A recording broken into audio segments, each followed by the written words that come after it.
오늘 우리에게 주시는 하나님의 말씀, 에베소서 5장 8절에서 14절까지의 말씀입니다. 너희가 전에는 어둠이더니 이제는 주 안에서 빛이라. 빛의 자녀들처럼 행하라. 빛의 열매는 모든 착함과 의로움과 진실함에 있느니라. 주를 기쁘시게 할 것이 무엇인가 시험하여 보라. 너희는 열매 없는 어둠의 일에 참여하지 말고 도리어 책망하라. 그들이 은밀히 행하는 것들은 말하기도 부끄러운 것들이라. 그러나 책망을 받는 모든 것은 빛으로 말미암아 드러나나니 드러나는 것마다 빛이니라. 그러므로 이르시기를 잠자는 자여 깨어서 죽은 자들 가운데서 일어나라. 그리스도께서 너에게 비추이시리라 하셨느니라. 하나님의 말씀입니다. 할렐루야. 오늘 사순절 넷째 주일 주님의 전을 찾으신 여러분들을 주 예수 그리스도의 이름으로 환영하면서 다시 한번 문안의 인사를 드립니다. 오늘 주신 에베소서 본문 말씀 가지고 전에는 또 이제는 before and after 이런 제목으로 말씀을 드리겠습니다. 날씨도 꿀꿀하고 해서 여러분들께 제가 이 미국에서 살아남았던 영어를 좀 하나 가르쳐 드렸으면 좋겠어요. 제가 미국에 오려고 그러는데 어떤 분이 너 혹시 가서 여자친구 생기면은 다른 건 몰라도 이 영어만큼은 알아야 된다고 해서 가르쳐주신 비장의 무기인데 일부 예배 때 보니까 부부가 두 자리, 세 자리 뚝뚝 떨어져 앉으셨다고. 근데 2부 예배는 딱딱 붙어 앉으셨네. 그래서 부부싸움 하고 오신 분이 없으신 것 같아. 그래도 비상시에 꼭 아셔야 돼요. 특히 남자분들. 한번 따라해 보세요. I love you today. More than yesterday. 무슨 뜻인지 아시죠? 어제보다 당신을 오늘 더 사랑합니다. 뜨끈한 국한극 안 끓여지겠어요? 예? 살아남는 비결이 I love you today more than yesterday. 그래서 어제보다 오늘의 사랑이 더하다. 그런 거 기억하시고 항상 이렇게 말씀하시고 실천하는 여러분들 되셔야겠습니다. 이 아브라함 링컨 대통령이 이런 말을 했다 그래요. 어제보다 오늘 더 현명하지 않은 사람은 절대로 훌륭한 사람이 될 수가 없다. 어제라는 삶을 살았기 때문에 어제의 삶 가운데 배운 지혜로 오늘을 살아가기에 더 현명해야지만 미래에 더 훌륭한 사람이 될 수 있다 하는 그러한 명언을 남겼다고 했는데 오늘 제목과 같이 전에는 이제는 before and after. before라는 어떤 개념이 뭔가 안 좋았던 것, 좀 떨쳐버리고 싶은 것, 그러한 것이 이제는 after, 뭔가 새로운 것이 되고 더 나은 것이 됐다 하는 그러한 주제의 말씀입니다. 그래서 여러분들이 오늘 이 주제를 생각하시면서 이 링컨 대통령이 말했던 것과 I love you today more than yesterday 하는 것들이 어떤 정신적인, 마음적인 것이지만 육체적으로도 어제보다 오늘이 낫고 before and after 같은 거 잘 연상이 되시는 게 있죠? 특히 그 다이어트 프로그램. 배가 막 남산만한 사람이 before 했다가 after에는 날씬해지는 그런 그림들도 보시잖아요. 육체적으로도 뭔가 나아진 것을 before and after 이렇게 말을 하는데 그런데 이 사람이 누군지 아시죠? 똑같은 사람이에요. 화장품의 역사하심이 기적이 이렇게 일어나더라고요. 네? 메릴린 먼로 미국의 유명한 그 배우잖아요. 그런데 왼쪽 사진은 화장 안 했을 때 맨나시고 오른쪽은 화장하니까 이렇게 바뀐다는 것이에요. before and after. 놀라시지도 않으시네. 그래서 before and after 무언가 변화가 있어서 이전 것이 변화해서 이제는 좀 더 나아졌다 그런 뜻인데 이 세상에 수십 년이 지나도 그게 변하지 않는 사람이 한 사람 있더라고요. 제가 겨우겨우 이 사진을 하나 찾아왔어요. 누군지 아세요? 이게 35년 전에 제가 군대에 있을 때 찍었는데 그때나 지금이나 똑같잖아.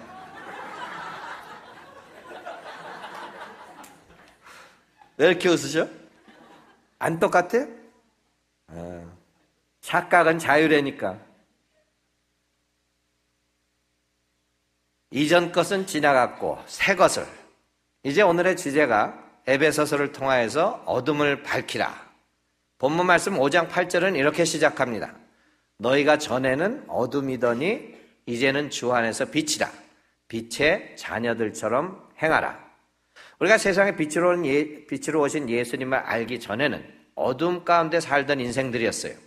그러나 이제는 주 안에서 빛이 비추었기에, 우리 어둠을 제거하셨기에 빛의 자녀들처럼 행하라는 말씀이세요.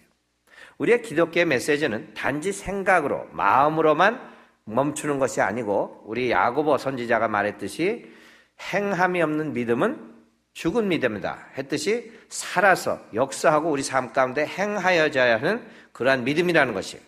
그래서 빛을 받았으면 빛의 자녀들처럼 이전과 같이 어둠 가운데 사는 삶이 아니고 빛의 열매를 맺는 삶을 살라는 그러한 교훈을 오늘 에베소서를 통해서 저희들에게 주고 있습니다. 전에는 어둠이었고 이제는 주 안에서 빛이라.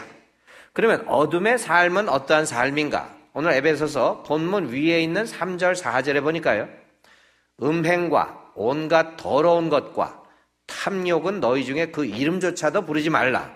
이는 성도에게 마땅한 바니라.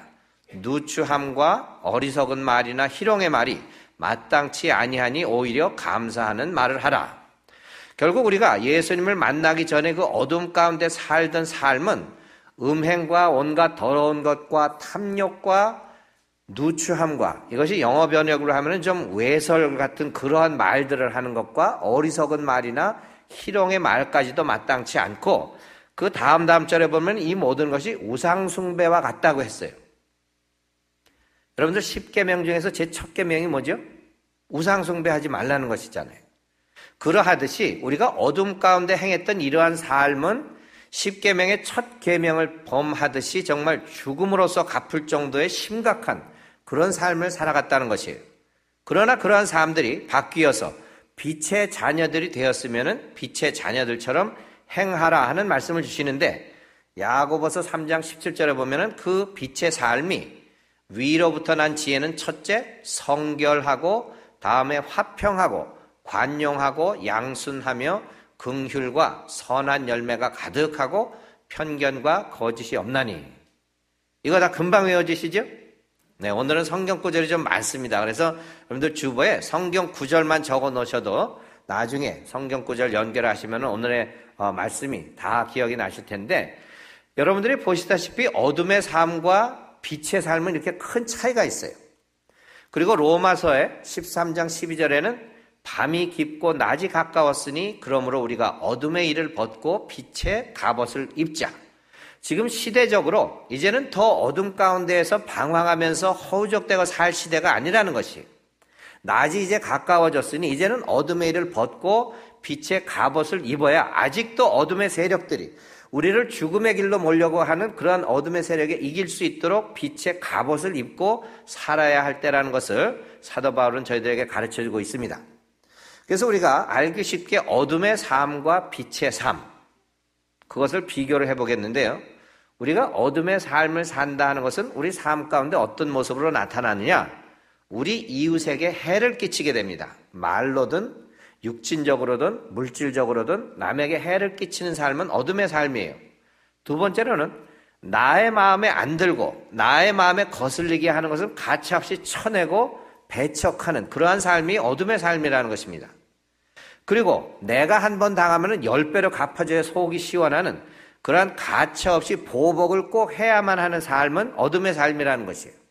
그리고 남에 대한 배려 없이 모든 세상이 나를 중심으로 나만을 위해 해줘야 되고, 내가 self-center, 그 세상의 중심이 된 삶같이 배려함 없이 사는 삶이 어둠의 삶이라는 것입니다. 다음으로는 나에게 좋은 사람만, 잘해주는 사람만 좋아하는 삶도 어둠의 삶이라는 것이에요. 여러분들 이 어둠의 삶을 보면 그렇게 크게 죄를 짓고 사람을 쳐 죽이거나 이런 큰 죄가 아닌 것 같지만, 믿음의 사람들은 결국 이러한 삶도 어둠 속에서 살아가는 그런 삶의 모습이라는 것이에요. 결국 예수 그리스도의 빛을 받고 빛으로 변화된 삶은 어떻게 되겠어요? 반대해야 되겠지. 그래서 우리는 이웃과 조금 우리에게 해를 끼쳐도 더불어 살아갈 수 있는 삶, 마음에 불만족이 있어도 조금은 참아줄 수 있고 견뎌줄 수 있는 그러한 삶이 빛의 삶이고, 우리에게 해를 끼치거나 아픔을 줘도 조금은 용납해 볼 수 있고 포용하는, 임브레이스하는 그러한 삶의 자세가 필요하고, 남을 우선 배려하고 나에게 좋은 자리는 좀 양보도 하고 그러한 삶이 있어야겠고, 나에게 그렇게 딱 마음에는 안 들어도 그래도 믿음의 형제 자매기에 참아가면서 같이 살아가고자 하는 그런 마음이 결국 빛의 삶을 살아가는 빛의 삶의 열매라는 것입니다. 이러한 삶을 살아갈 때에 우리에게는 주님께서 원하셨던 그런 믿는 자들의, 빛의 자녀들의 행함이 있는 삶이라고 하는데요. 여러분들 미국의 벤저민 프랭클린이라고 아시죠? 여러 가지 사진인데 이 사진을 드리면 제일 기억을 많이 하실 것 같아.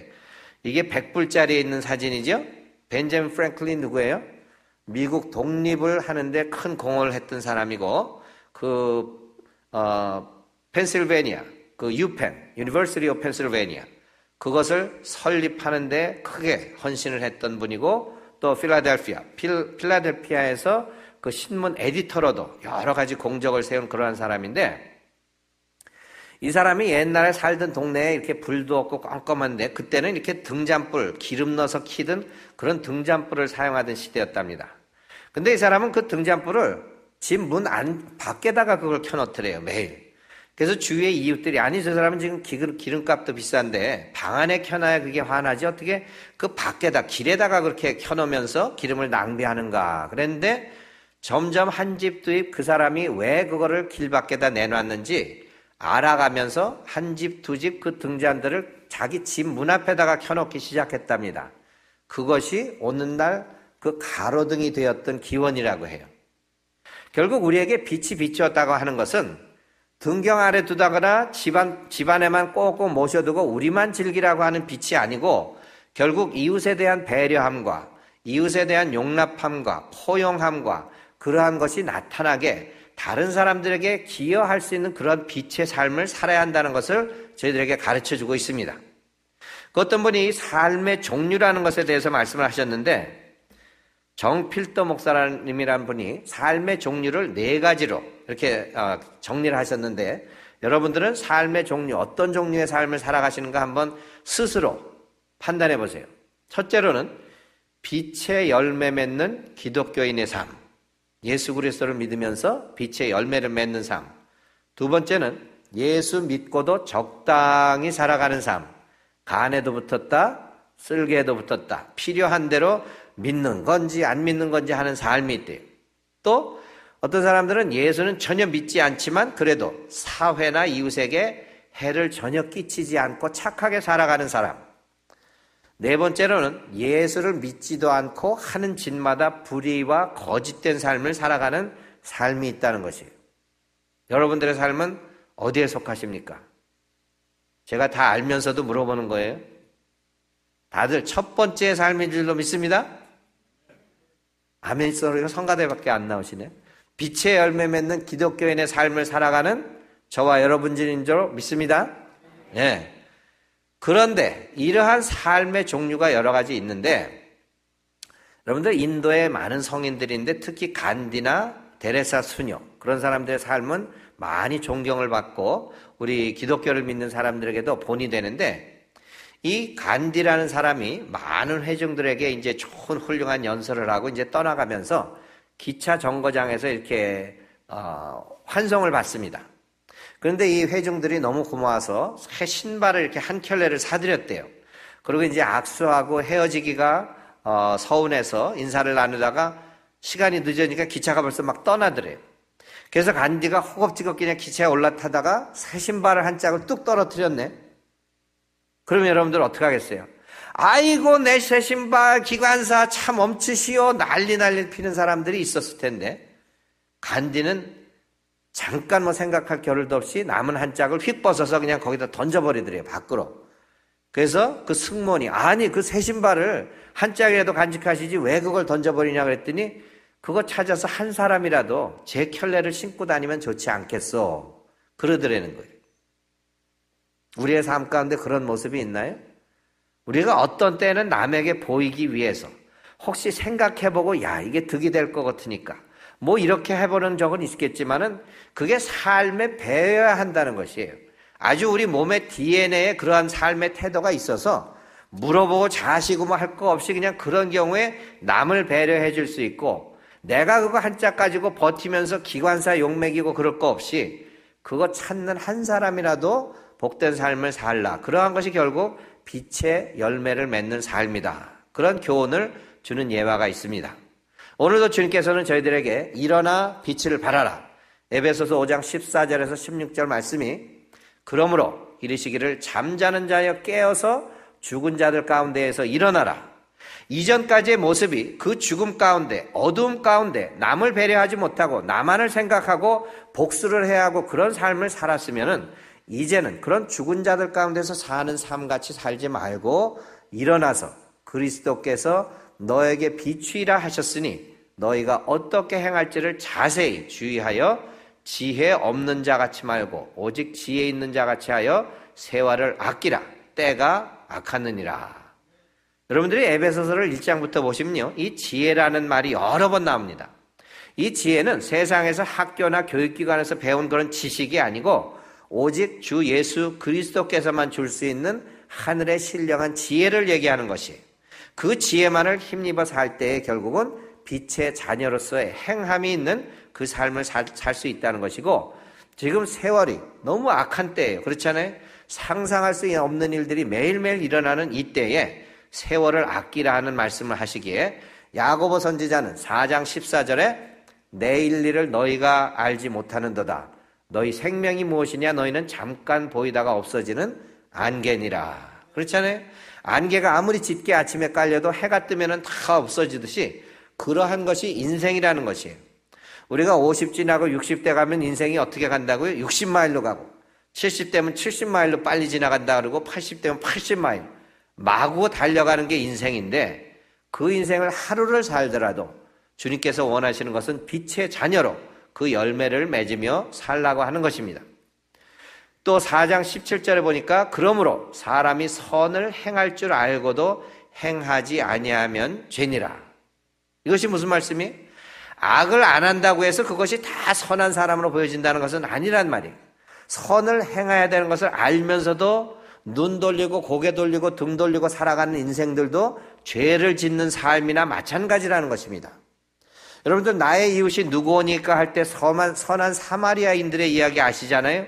종교의 지도자들도 목회자도 성직자도 그 강도 만나서 길에서 죽어가는 사람들에게 눈을 외면하고 일부러 돌아서 갔다고 하는 성경 말씀이 있듯이, 그렇게 선을 행하여야 할 때에 하지 않고 돌아가거나 눈 돌리고 등 돌리고 살아가는 인생들도 결국 하나님 앞에 죄를 짓고 사는 인생이기에 우리가 선을 행할 줄 알 때에 행하여야 하는 그 빛의 삶에 행함이 있는 삶을 사는 저와 여러분들 모두 되시기를 주님의 이름으로 축원합니다. 내일 일은 난 몰라요. 내일 일을 너희가 알지 못하는도다. 그러기에 하루를 살아도 오늘 하루가 우리 인생의 마지막이라고 하더라도 우리가 어둠 가운데 삶을 벗어나서 전에는 어둠이었으나 이제는 주 예수 그리스도를 만나고 나의 삶이 변하였기에 그 빛된 삶의 열매를 맺는 삶을 매일매일 하루를 살아도 마지막 날을 사는 것 같이 최선을 다할 수 있는 저와 여러분들 되셔서 하나님 보시기에 정말 착하고 충성스러운 종으로 선한 하나님의 나라의 백성들로서의 삶을 살아가는 저와 여러분들 모두 되시기를 주 예수 그리스도의 이름으로 축원합니다.